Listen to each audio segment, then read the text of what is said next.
recognize that your capacity to feel really deeply is, as I said, it's your superpower.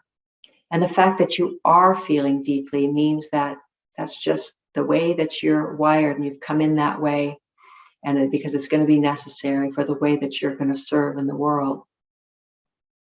So while it can be helpful to protect oneself from challenging energies out there, make no mistake, those challenging energies exist within you. Otherwise, you wouldn't think you needed to protect yourself from it. So it's fine to do that, because sometimes there certainly are situations that are just overwhelming and we need to be in them.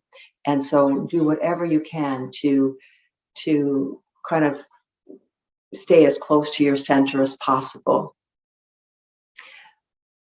But at the same time, what I'm encouraging you is to recognize that what is being felt here in response to this relationship, to this other person in my life, is actually an invitation to experience my capacity for presence, to hold space for this pain that's showing up in the context of this relationship.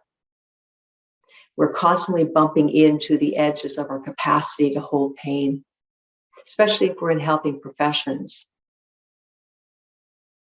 And so when we bump into that edge, it's not a sign that we've done anything wrong or that we have to make any changes really, or extend ourselves more. It's actually a sign that we've grown into the edge of our presence, and that life is saying you're ready to expand your capacity for presence for this too, for a deeper level of sadness, for a deeper level of anxiety, for a deeper level of loneliness. And what happens is that the more that we experience our capacity for that kind of presence, the more that we can be out there in the world just completely open and not feel drained, not feel like we have to kind of push things away or, have ideas about where the energies are coming from. We're just open. And so things come, they move through, they come, they move through.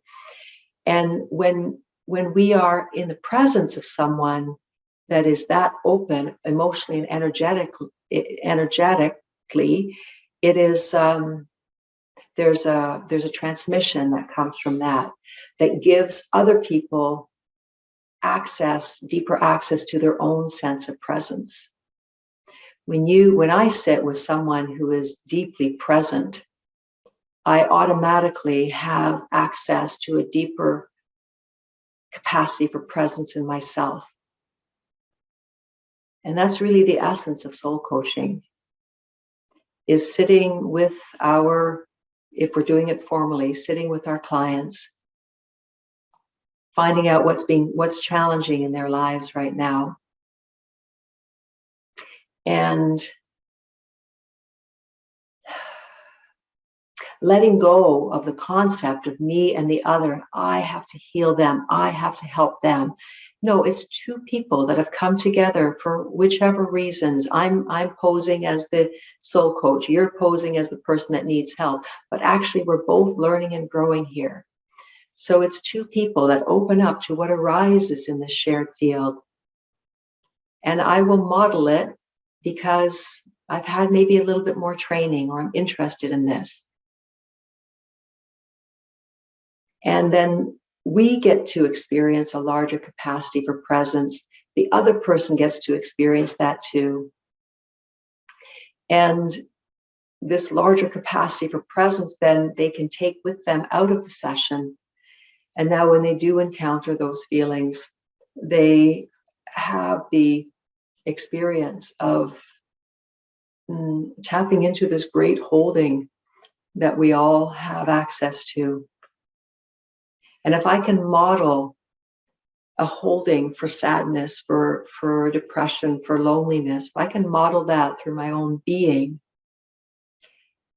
then in my own life, I don't have to do all of those things that human beings do to avoid ourselves, right? The eating, the shopping, the technology, all of that. And, I still do it. We all do it. But there's less and less of it. There's more that's just deep reverence for this moment just as it is. And when the difficult moments come and the difficult feelings, there's a sense of greater and greater welcoming for them, because we know that they're a part of the alchemy of this moment. And when we sit with someone and we are caring for them from that deepest place, I'm caring for you not because I'm trying to help you get rid of your loneliness, because your loneliness is also part of your alchemy, and your anxiety and depression is also part of what's transforming you into a higher and more authentic version of yourself. So the last thing I want to do is to take that away from you.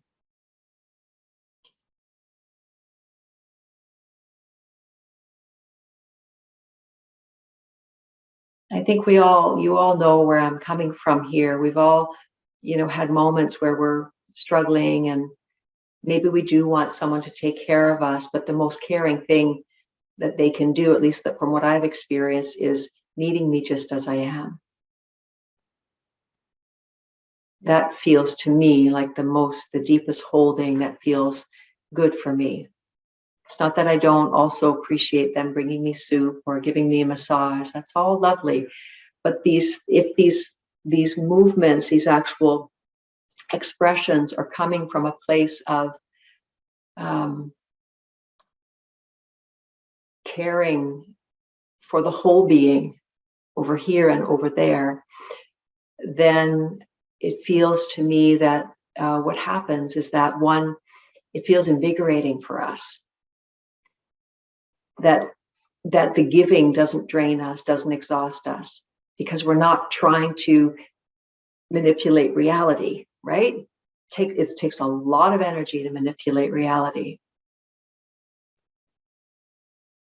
But to allow ourselves to flow with reality, even if that includes difficult feelings, that is energizing.